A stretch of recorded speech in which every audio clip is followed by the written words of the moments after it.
Hey guys, you're in a nutshell with me, Ina. Nako, I'm sure dumaan na sa inyong mga feed itong balitang ito concerning the restaurant industry in Canada. Nakakalungkot din ano, sana maiwasan ito, sana hindi ganito ka-massive talaga yung mangyayari. Meron pong report na lumabas a few days ago saying that, or ito na nga, nung 2025 daw pala, alam nyo bang 7,000 restaurants ang nagsara? Okay. And then this same report is saying na itong taon na ito, in 2026, meron siyang inaasahan na 4,000 more restaurants in Canada na maaaring magsara. Ang dahilan, higher cost of ingredients, coupled with parang less demand raw for restaurants. At syempre guys, pag ganitong mga sitwasyon, ang pinaka-apektado yung mga small businesses, no? So ang ating kakwentuhan in this episode, his family owns a restaurant. Yan, Pinoy restaurant dito sa Windsor. Actually, kakagaling ko lang sa kanila kanina, no? Tatanungin natin sila if they feel it, itong pressure na sinasabi. Nagmahal nga ba talaga ang presyo ng kanilang mga ingredients, yung mga gamit nila to prepare their food, and how are they coping with it? Ayan, welcome Edward Cruz ng Mama's Cocina. Dito po sila sa Windsor. Hi, Edward! Kumusta po? Okay, let me show your restaurant. I took photos earlier, di ba, Edward, when I was there. O, teka, papakita ko sa inyo, one of the few, ewan ko, meron pa bang ibang Filipino, like, take-out food or food business dito, katulad ninyo? I don't think. Di naman take-out po. May sit-down restaurant tawag sa Bor Ilonggo. Saan banda yun? Aba, hindi ko pa nakikita yun.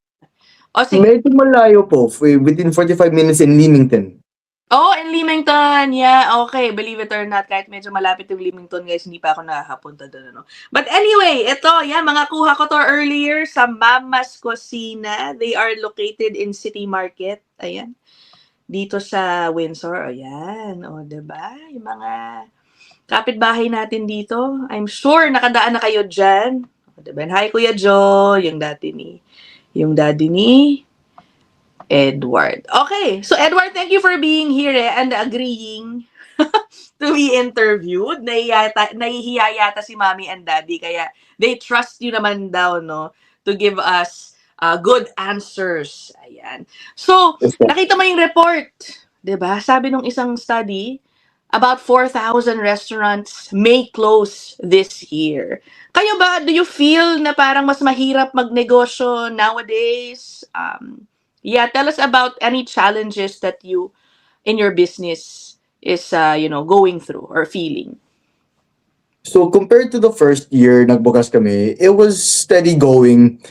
Prices was agreeable. It was standard. It was what you usually see at the supermarket.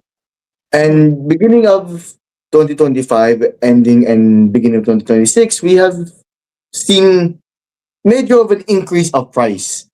And it also puts a lot of pressure on us kasi if ingredients were to be more expensive or supplies, we are forced to raise our prices, and that might deter some customers as well who can't necessarily afford or doesn't really have the set funds to set aside for other food. Correct, especially nowadays talaga, no. Even if we do our own grocery, ramdam din natin yung taas ng presyo. So, were you able to jack up your prices a bit, adjust it dahil nga nagtaas yung presyo ng mga ingredients? Within almost 2 years of us opening, we were only able to raise up the price by $2. Not enough, our palagay first na year, Oo. and another $1 at the start of 2026. We're trying to implement it a bit slower because kung bigla-bigla namin tataas ng presyo, it might kind of surprise customers. Yeah. But we're finding that the change is going a bit well. You know, the customers do notice, but they don't mind it as they know themselves that ingredients are getting expensive as well. Are you worried about yung sustainability ng operations ng business niyo. So as he mentioned guys, more than 2 years pa lang naman itong Mama's Kusina. Of course, reading these reports, does this make you worry? Napapaisip ba kayo na is it gonna be a sustainable business in the coming years? Dahil sabi nila, prices may, parang may go up again. So there's always that fact na of worry when it comes to increasing prices.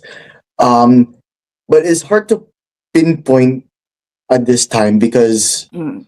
right now it is the Christmas season just passed, and pockets are a little shallow at the moment.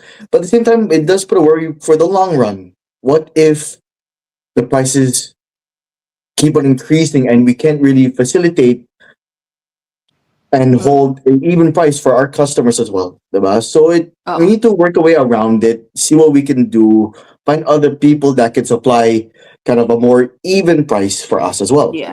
Oo. Are there other adjustments pa that you guys, have done maliban sa adjusting your prices? To at least, keep your profit margins at the same level at the very least, right? In terms of that, with the containers, we didn't really change the containers. We still offer the same portions, but only increase the size by a little bit. In that said, $1, and now to $2.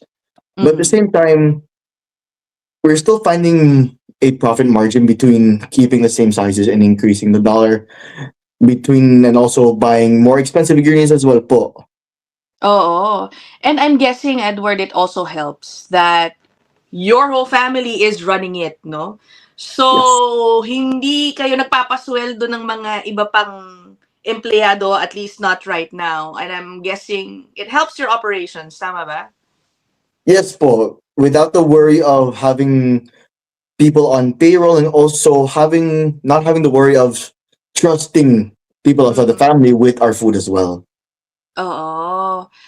Your rent, I'm curious. I'm not asking how much, pero has it remained stable or tumaas rin ba over the past year? It has gone up a little bit, not a drastic amount, but it's a understandable raise doon sa rent po. Alright. Okay. Alright.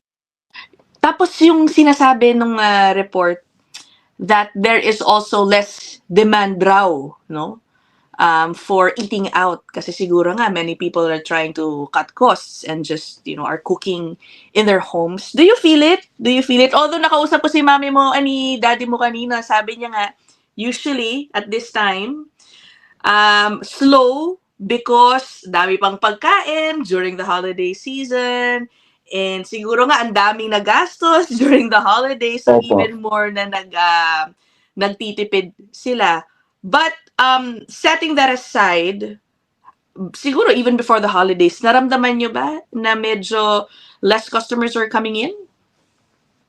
Not really. For this Christmas season was really good prior to New Year's and Christmas itself. Maybe people had more income, but I can't really put a tell on it. But it was a good flow of customers. The main reason why people were coming to us is they would tell us it saves them more money because, di ba, bibili ka ng groceries, gasta na yun, then uwi ka, kuryente, gasolina, tubig, di ba po?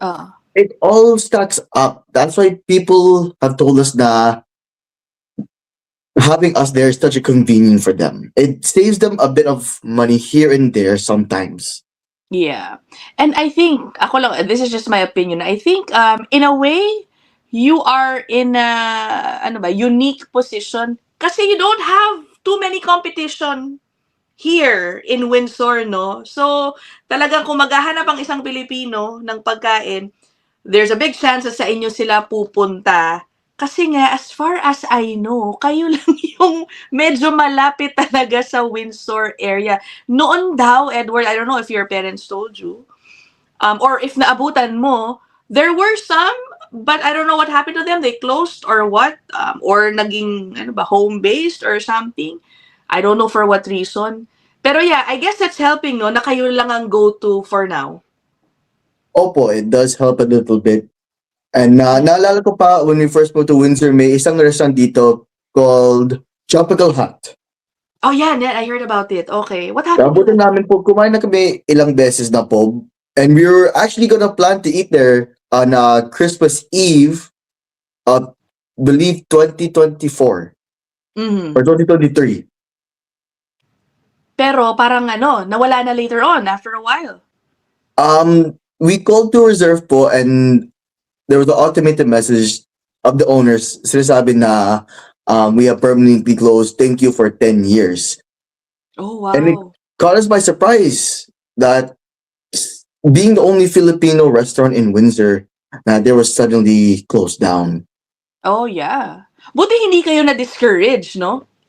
And you still pursued your own business at that time. Naisip niyo ba, ba't kaya nagsarado ito? Nag-iisa lang naman siya. Wala siyang kakompetisyon na Filipino restaurant. Opo, we also give that thought too, and that also kind of opened our eyes to think about opening that takeout. Mm-hmm. Yeah.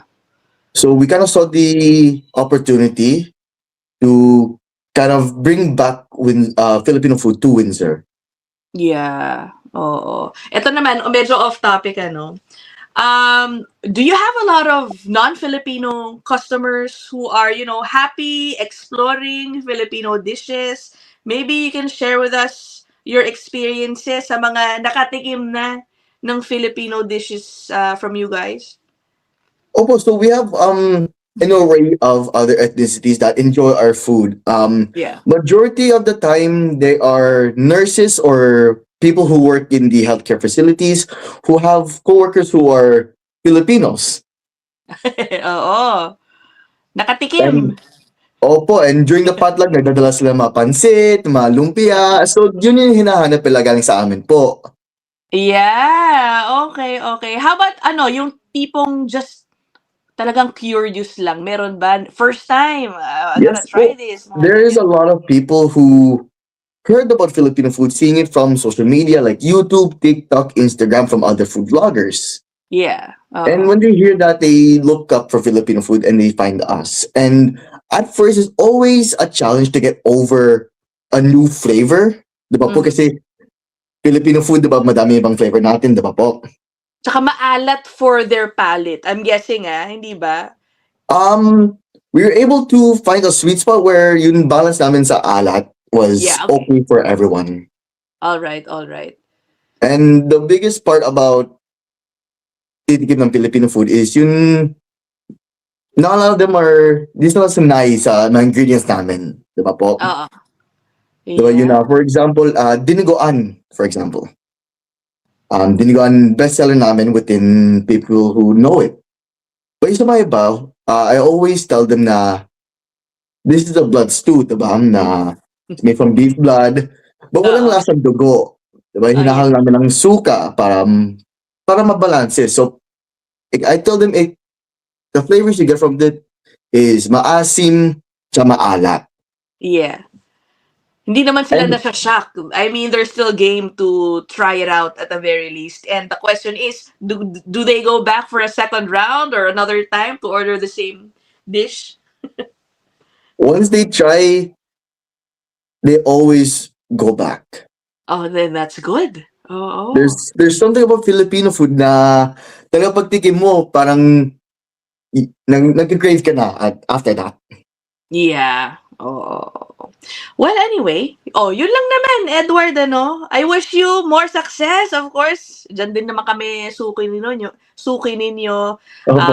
I think, hopefully, hindi naman kayo part dito sa mga nababalitang baka magsara again, no? I know, whenever I go there, marami naman kaming kasabay din from time to time ordering from you guys. I hope you guys survive all the price increases sa mga ingredients. And thank you! Thank you, Edward, for sharing your experience with us, your story. Again, guys, sa Mama's Kusina yan dito sa Windsor. Thanks, Edward! That's it for this Thank you episode. po. I'll see you guys in the next one. Bye!